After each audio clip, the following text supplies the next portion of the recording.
नमस्कार दोस्तों, पिछले क्लास में हमने रेसिस्टर और इंडक्टर आर एंड एल को सीरीज में देखा था और ये देखा था कि जब आर एंड एल सीरीज में रहें तो उसके अक्रॉस अगर हम वोल्टेज लगाते हैं और वहाँ से जो करंट निकलता है उन दोनों के बीच में एंगल क्या होगा, tan inverse omega L by R, और उसमें भी करंट हमारा क्या करेगा, लैग करेगा। ठीक है, इतनी चीज़। अभी कंक्लूजन क्या निकल के आया था, सिंपल कंक्लूजन इतना निकल के आया था पिछले डेरिवेशन का कि अगर हमारे पास कोई आर एंड एल दो एलिमेंट सीरीज में लगते हैं और अगर हम एसी वोल्टेज लगाते हैं और वहाँ से एसी करंट जाता है, ठीक, अगर हम एसी वोल्टेज लगाते हैं और एसी करंट जाता है आर एंड एल में, तो जो फाइनल हमारे पास फेजर बनेगा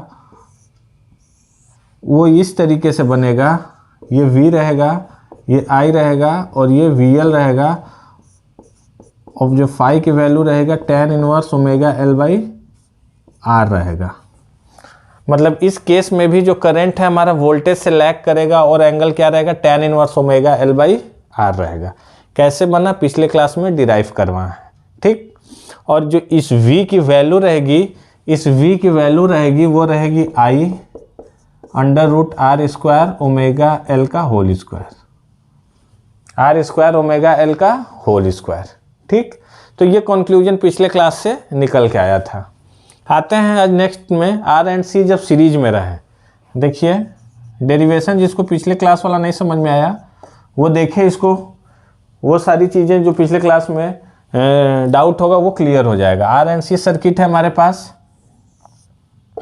हम वोल्टेज सोर्स लगाएं VT और यहाँ से करंट क्या गया IT, ठीक। इस करंट की वजह से हम क्या बोलें, करंट की वजह से किसी भी रेसिस्टर, किसी भी एलिमेंट में क्या होता है, वोल्टेज ड्रॉप होता है। तो रेसिस्टर में वोल्टेज ड्रॉप होगा VR प्लस माइनस, कैपेसिटर में VC होगा प्लस माइनस। इतनी बात क्लियर है। हम एज्यूम क्या करेंगे, करंट को रेफरेंस फेजर एज्यूम करेंगे I angle 0, I equals to I angle 0। I को हम क्या रिप्रेजेंट करेंगे, I एंगल 0। देखो ये वेक्टर है और इसमें वेक्टर का मैग्नीट्यूड और एंगल दोनों आ गया। फेजर है, फेजर का मैग्नीट्यूड एंड एंगल दोनों आ गया, ठीक। इस तरीके से हम फेजर को रिप्रेजेंट करते हैं, ठीक। ये एज्यूम कर रहे हैं। आइए अब हम आगे बढ़ते हैं। KVL लगाएंगे तो क्या ये जो वोल्टेज है इन दोनों वोल्टेज के सम के बराबर होगा, ये वोल्टेज इन दोनों वोल्टेज के सम के बराबर होगा। KVL लगाओगे तो क्या होगा, निगेटिव से पॉजिटिव V का इक्वल्स टू, अगर KVL लगाते हैं तो यहाँ से तो निगेटिव से पॉजिटिव V, फिर पॉजिटिव से निगेटिव माइनस VR, फिर पॉजिटिव से निगेटिव माइनस VC बराबर 0। तो यहाँ से निकल के आ गया V equals to VR plus VC। यहाँ तक चीज क्लियर एकदम, ठीक है। VR का क्या होगा, अगर VR का फेजर लिखें तो VR मतलब क्या हुआ, ये करंट जो जा रहा है I into R, I angle 0 है, तो VR का मतलब क्या हुआ, I एंगल 0 इंटू आर, मतलब VR का मतलब हो गया IR एंगल 0। मतलब अगर VR को एंगल के फॉर्म में लिखें तो क्या हो गया, IR एंगल 0, या इसको ऐसे भी लिख सकते हैं VR एंगल 0। VR मतलब VR का मैग्नीट्यूड और VR का एंगल। जैसे I का मतलब I का मैग्नीट्यूड और I का एंगल, उसी तरह VR का मतलब VR का मैग्नीट्यूड और VR का एंगल। VR का मैग्नीट्यूड क्या होगा, I इंटू आर, VR का मैग्नीट्यूड क्या होगा, I इंटू।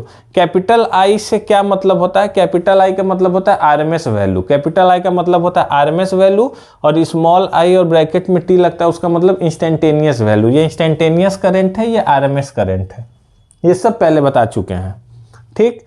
VR को लिख लिए, VC को अब लिख लेते हैं। VR को लिख लिए और VC को लिख लेते हैं। VC क्या होता है, इसमें जो VC में जो करें वो VC जो लिखेंगे, जैसे VR लिखे हैं I into resistance R। Capacitor का क्या होता है, रेसिस्टेंस ने रिएक्टेंस होता है। जैसे रेसिस्टर का रेसिस्टेंस होता है तो कैपेसिटर का रिएक्टेंस होता है। कैपेसिटर का रिएक्टेंस होता है जो रेसिस्टेंस के इक्विवेलेंट होता है। तो VC को लिखेंगे I इंटू कैपेसिटर का रिएक्टेंस, जिसको लिखते हैं XC। क्या लिखते हैं, X इंटू X के नीचे C, ठीक। I क्या है, ये हमारे पास आई है, सिंपली आई एंगल 0 है। एक्सी क्या है, एक्सी पिछले क्लास में बताए थे, XC equals to minus J by omega C. Minus J को हम लिखते हैं माइनस 90 डिग्री एंगल, अगर एंगल के फॉर्म में लिखना रहे तो इसको लिखेंगे 1 बाई ओमेगा सी एंगल में माइनस 90 डिग्री, तो इसको लिखेंगे एक्सी को 1 बाई ओमेगा सी एंगल में माइनस 90 डिग्री। इस तरीके से हम रिप्रेजेंट किए। आई को लिखें आई एंगल 0 और एक्सी को लिखे हैं 1 upon omega C, omega C है एंगल माइनस 90 डिग्री। ठीक, इस फॉर्मूले से जब हम इसको मल्टीप्लाई करेंगे तो मैग्नीट्यूड वाला सब एक साथ मल्टीप्लाई हो जाएगा, आई बाई ओमेगा सी और एंगल 0 प्लस 0 और माइनस 90 को ऐड करेंगे तो क्या हो जाएगा माइनस 90। ये हम VC को लिख दिए, ये क्या लिख दिए हम VC को लिख दिए। ठीक, VR को लिख दिए, VC को लिख दिए।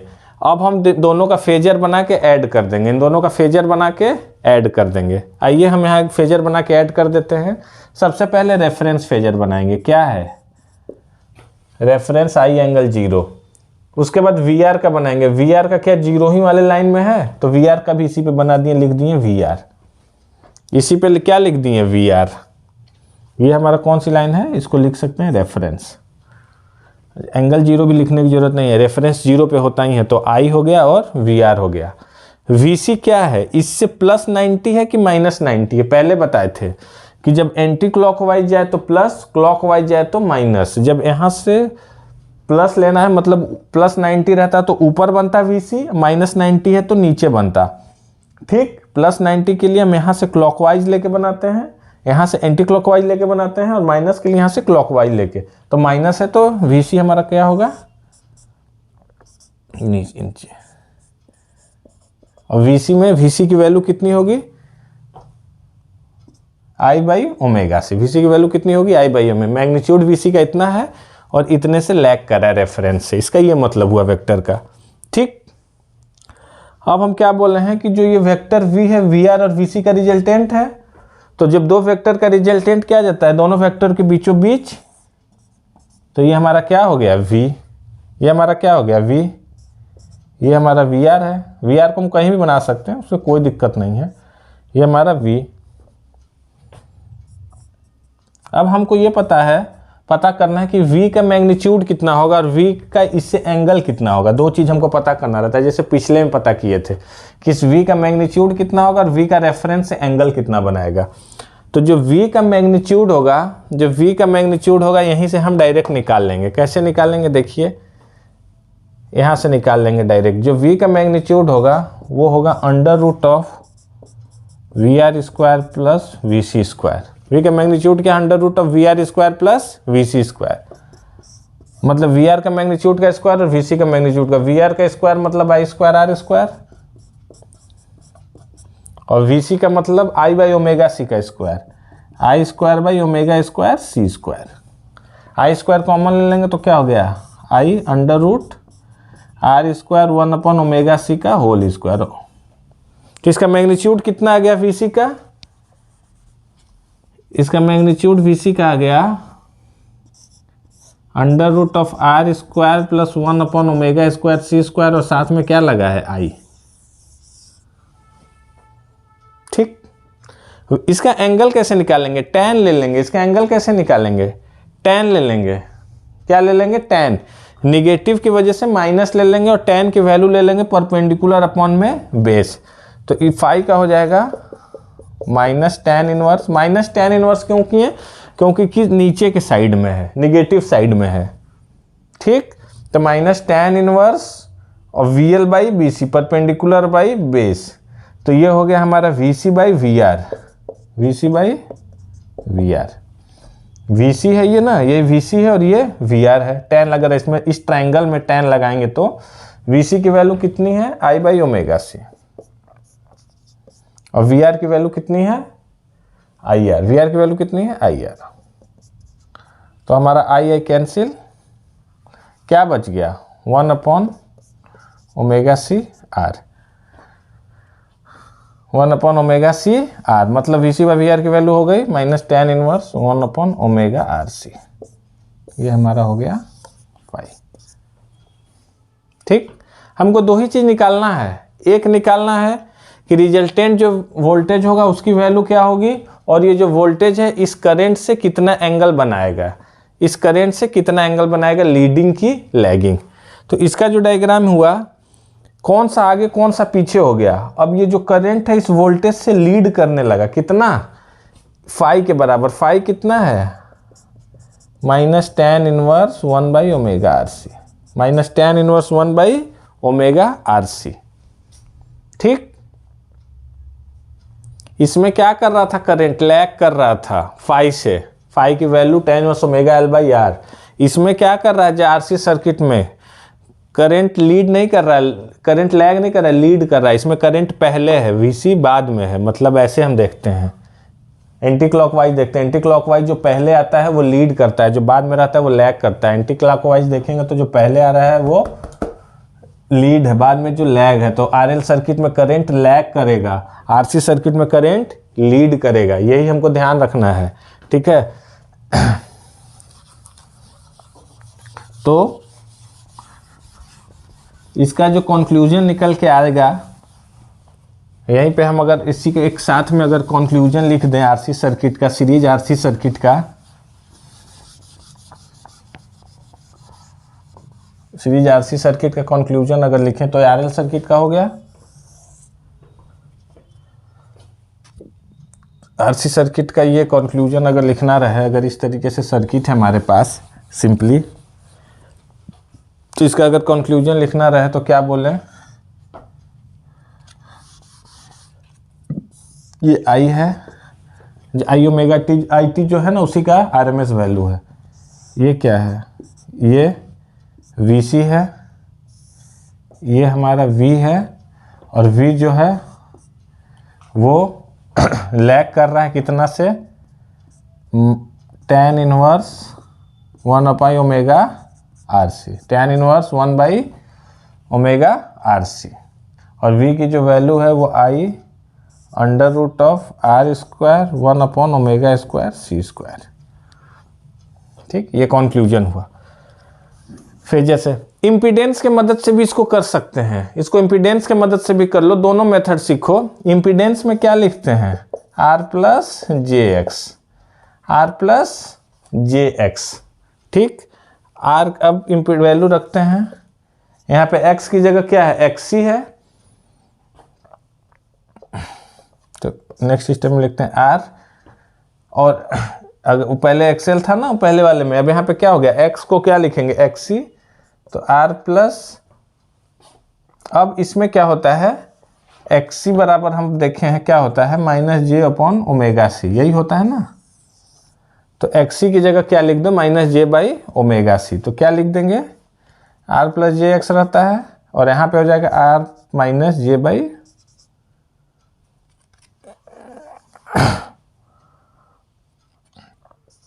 ωc लिख देते हैं।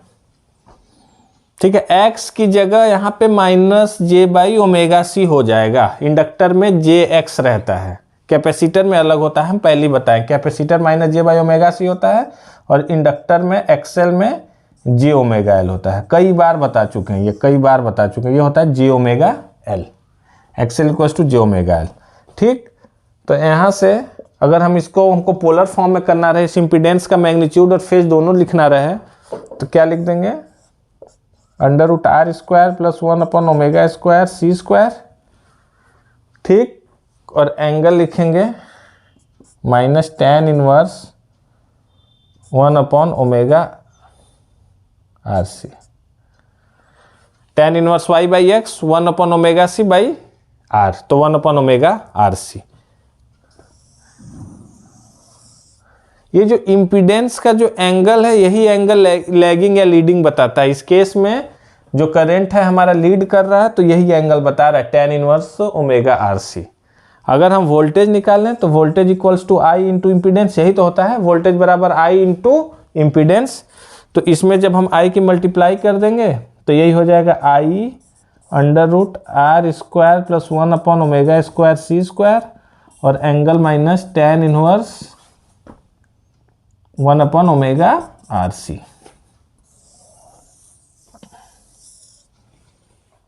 ठीक है। तो यहाँ से हमको वोल्टेज का भी आ गया मैग्नीट्यूड, जो कि हम ये निकाले थे I R square 1/ω² C square, और एंगल आ गया। तो यहाँ से भी इम्पीडेंस से भी हमको वोल्टेज का मैग्नीट्यूड और वोल्टेज का फेज एंगल मिल सकता है। यहाँ से भी हम फेजर ड्रॉ कर सकते हैं, ठीक है। तो ये हमारे पास सीरीज में सर्किट देखें, एक आरएल सर्किट, एक आरसी सर्किट, एक फाइनली और देख लेंगे सीरीज में तीनों का combination R L and C circuit. आइए वो भी देख लेते हैं, R L and C circuit.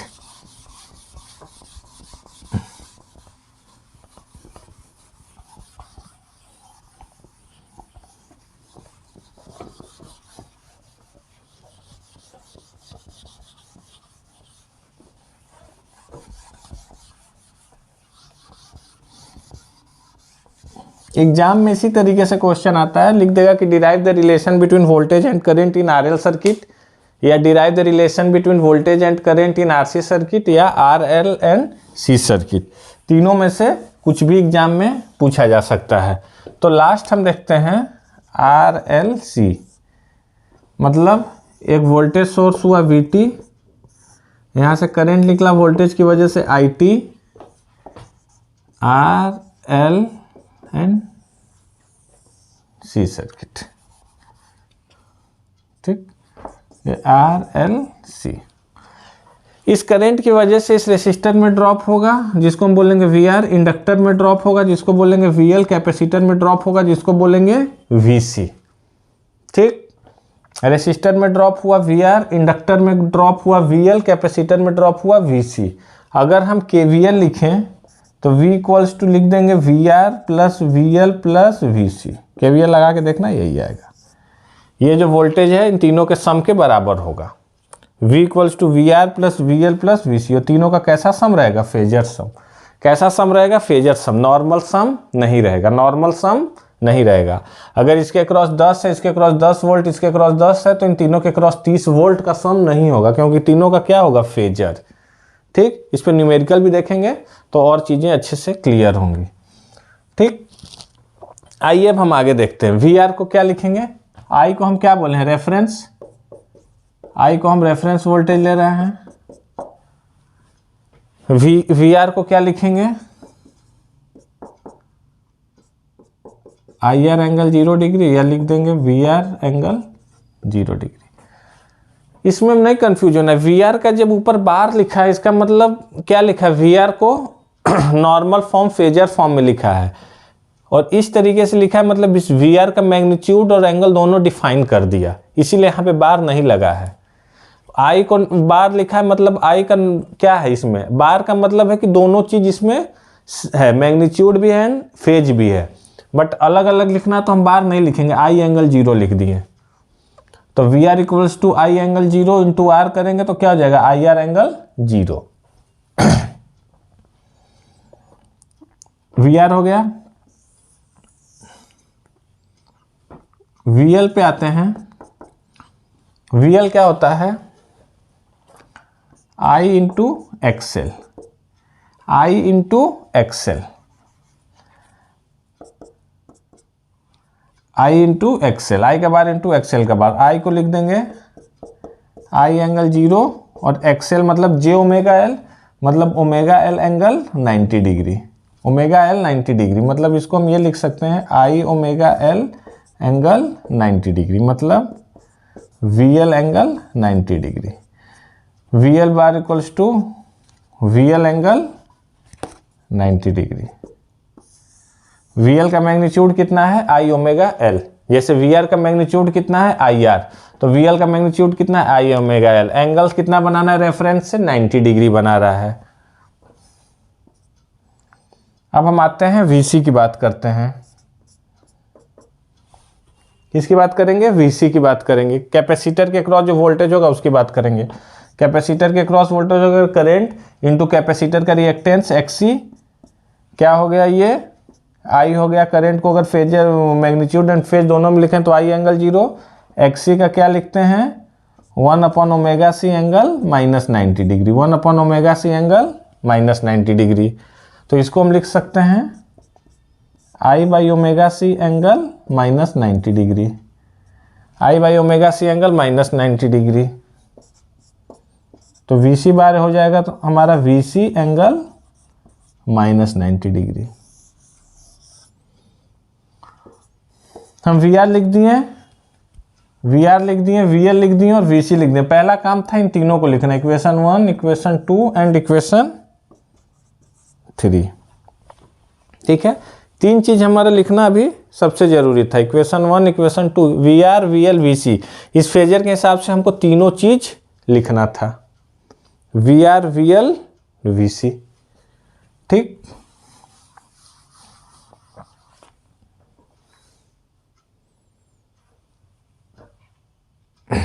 आइए अब देखते हैं, अगर हम इसी को इम्पीडेंस के टर्म में लिखें, अगर इसी को हम इम्पीडेंस के टर्म में लिखें तो कैसे लिखेंगे? इम्पीडेंस के टर्म में लिखें तो कैसे लिखेंगे? इसमें दो केस बनता है, कैसे आइए समझते हैं। ये तो हो गया ना, अभी आगे हम करेंगे उसमें, समझ लेते हैं। इम्पीडेंस बराबर जेड बराबर आर प्लस जे एक्स, यही पढ़े हैं। अगर इंडक्टर हुआ तो जे एक्स एल, कैपेसिटर हुआ तो माइनस जे बाई एक्स सी।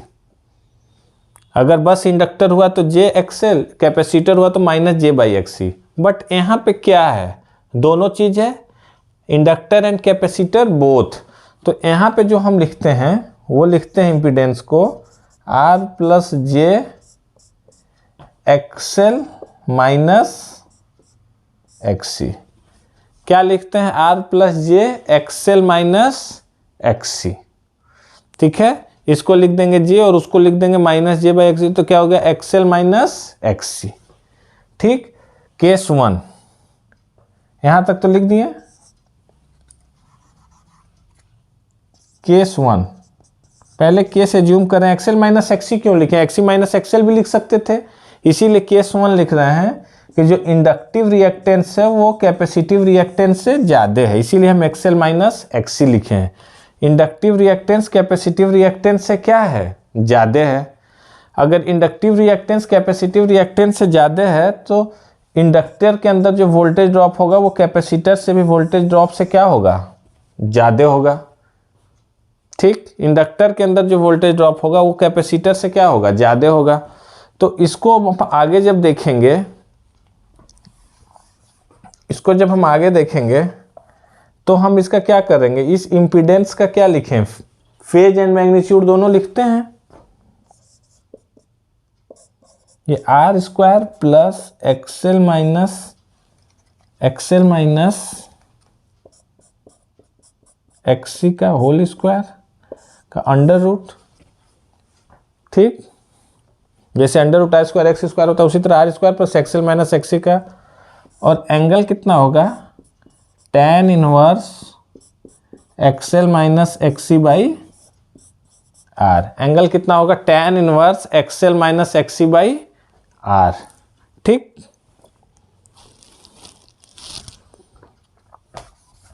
देखिए इसको भी हम रब कर रहे हैं, अभी मैथमेटिकल कर रहे हैं, इसका भी एप्लीकेशन पड़ेगा, ये बता दिए ना।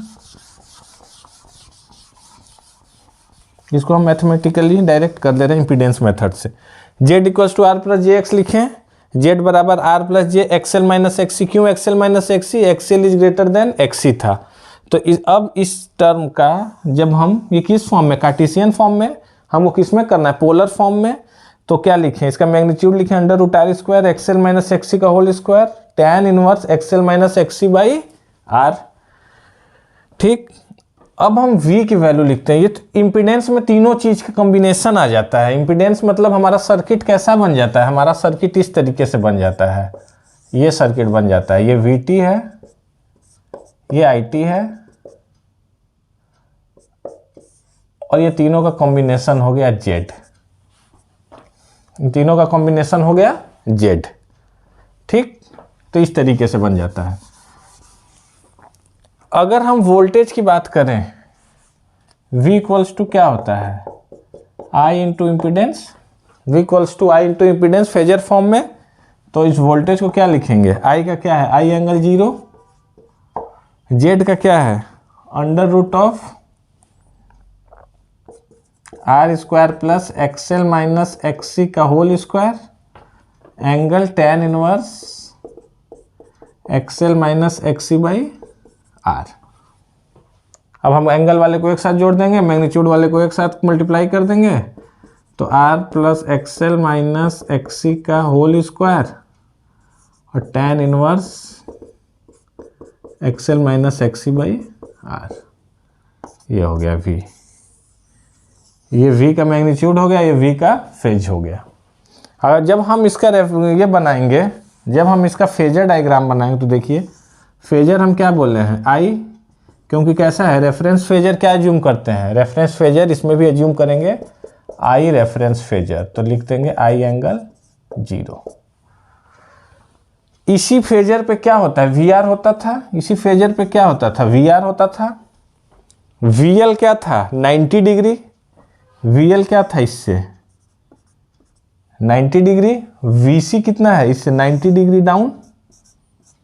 लेकिन हम क्या बोले केस 1 VL जो है VC से ज़्यादा है, जब VL जो है VC से ज़्यादा होगा तो ये जो एक वेक्टर ऊपर है एक वेक्टर नीचे है, ये वेक्टर इससे ज़्यादा है, तो रिजल्टेंट कहाँ बनेगा ज़्यादा की तरफ।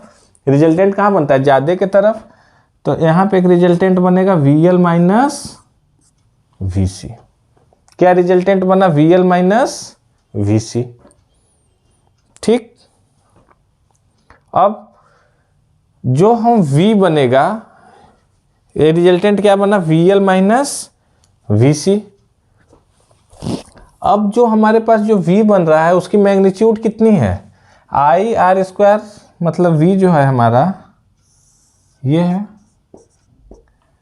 अब V की मैग्नीट्यूड कितनी है R square XL minus XC का होल स्क्वायर इंटू I। और जो ये एंगल बना रहा है रेफरेंस से कितना बना रहा है फाई इक्वल्स टू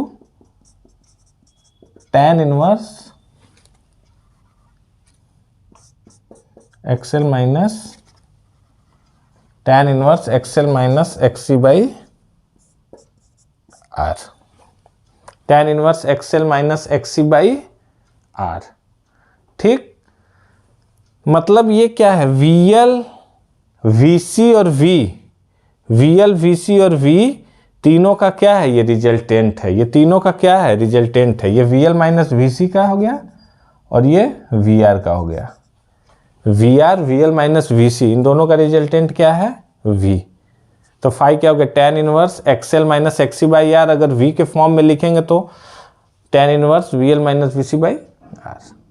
ठीक है, तो ये हमारा फाइनल हुआ डायग्राम किसका सीरीज कॉम्बिनेशन का RLC सर्किट। सेम डायग्राम बन जाएगा केस 2 के लिए, जिसमें कि XC जो है हमारा केस 2 क्या हो जाएगा XC is greater then XL, XC is greater then XL, XC जो है वो XL से बड़ा होगा। पहला क्या है XL is greater then XC, तो यहाँ पे चीज़ें क्या बदल जाएगी इसी में हम कर दे रहे हैं। ठीक है, नोट्स में अलग अलग दिखा मिलेगा, तो अब यहाँ पे बदल जाएगा XC माइनस XL, यहाँ पे भी हो जाएगा XC माइनस XL, ये tan इनवर्स XC माइनस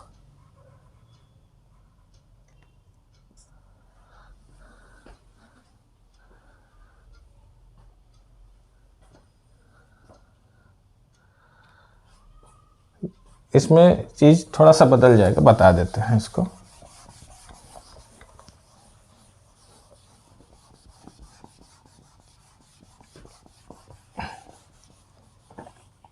या जो केस 2 है केस 2 को नेक्स्ट क्लास में कंटिन्यू करते हैं, जिसमें है XC is greater then XL। ठीक है सेम तरीके से आप लोग ट्राई करिएगा, हो जाएगा तो ठीक है। तो नेक्स्ट क्लास जब स्टार्ट करेंगे तो उसमें हम यहीं से स्टार्ट करेंगे केस 2 से XC is greater then XL, उसका फेजर क्या बनेगा। ठीक है, तो नेक्स्ट क्लास में मिलते हैं, इसके आगे की चीज़ें हम देखते हैं। Okay, thank you.